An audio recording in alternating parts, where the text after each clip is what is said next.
Nothing stops the traffic like this, and it's the double threat. It looks like it's got a tuxedo on, and it's not going to hurt anybody until you start it, and then it's your worst nightmare if you're going to race against it. It's really a monster with a tuxedo on. It really is.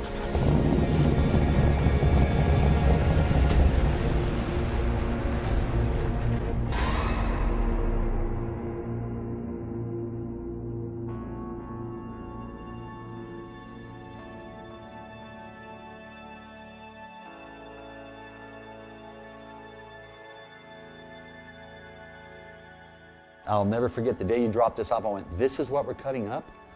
I was expecting a crappier car, and when I made a comment, I'll never forget you saying, well, if I give you a better car, we get a better car when we're done. Yes, sir. And then we proceeded to gut this beautiful car. I've been involved from day one with all of it. In fact, we have videos of this car with all the stuff on it when we first got it, and it was horrible and hideous, and none of it fit. The body lines didn't fit. Most of these parts looked like they were used, trimmed, and rejected and sent to a junk pile, and then they sent it all to us.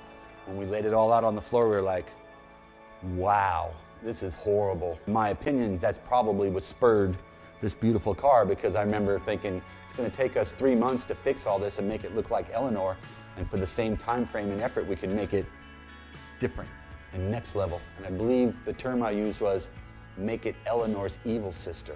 The side opening hood is a very interesting thing because, first of all, nobody had one until we did this one, and now I'm seeing them here and there. And you know, imitation is the sincerest form of flattery, so I like it. But the deal was, and I have to give total credit to the owner, who in the early stages of discussing what we were going to do said this to me: when I go into a car show and there's 10 Eleanors lined up, I want to know which one's mine from across the yard. He said that. I thought, well, how would you do that? And so I just got a vision in my head, all these hoods like this. I thought this one should be like that. And that was the beginning of the out-of-the-boxness of this car. That was like the first thing I went, oh, this is going to be cool. We're really not doing like everybody else. We're not making Eleanor. We're making something very different. There is so much going on in the nose of this car. Once again, it looks like a Mustang and there's just headlights there, but there isn't. For example, there's a 1-gallon oil filter behind this headlight. There's a 6-gallon tank behind the other headlight. There is a computer right here that runs the cooling system. There is 8 lights in this car. All of this I'm describing is between here and here. The engine, as you can see, looks like it doesn't even fit under the hood. It has less than 1/4 of an inch of clearance between it and the scavenger plate that collects the 4 stages of oil that go back into that tank through an Aviard 4-stage pump that's built driven off the crank, which we also had to modify the frame to make clearance for the drive of the pump. The biggest misconception about this car, that this is a dressed up Mustang and it's a show car. First, it's not a Mustang, it just looks like one. Second, it looks so nice everybody assumes it's not usable. On the contrary, I have personally beat on this car at Good Guys events 6 times. And every time I pull up, it goes, oh my God, you're not going to beat on that, are you? Why, yes I am. You can beat the crap out of this thing and it's not going to overheat, it's not going to break. It's got the best everything in it. When we first started talking about this and what we were going to put in this car, it seemed pretty obvious that you were going to put way more power in this car than this car could handle, that a unibody structure could deal with.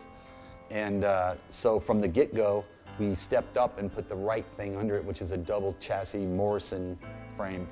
And by giving them all the information up front when it was delivered to us, it fit perfectly. Our Morrison frame, as wonderful as it is, they don't know what you're going to do with it, with every little nook and cranny and what hardware you're going to put in it and whatever.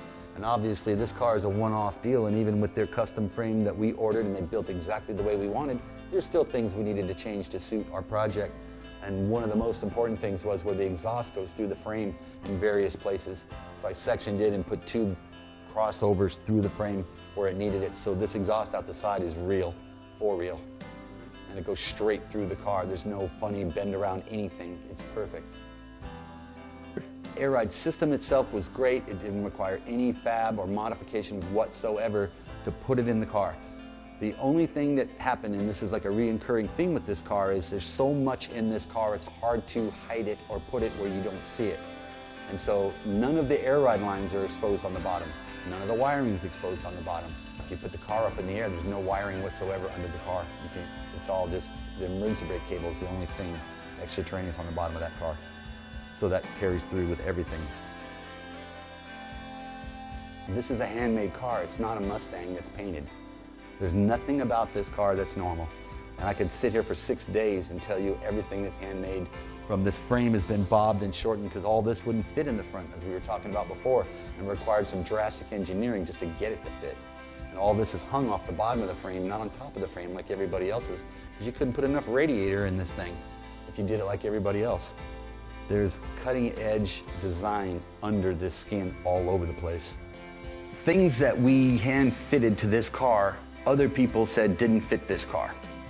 That was one of our problems, which was all a bunch of hooey.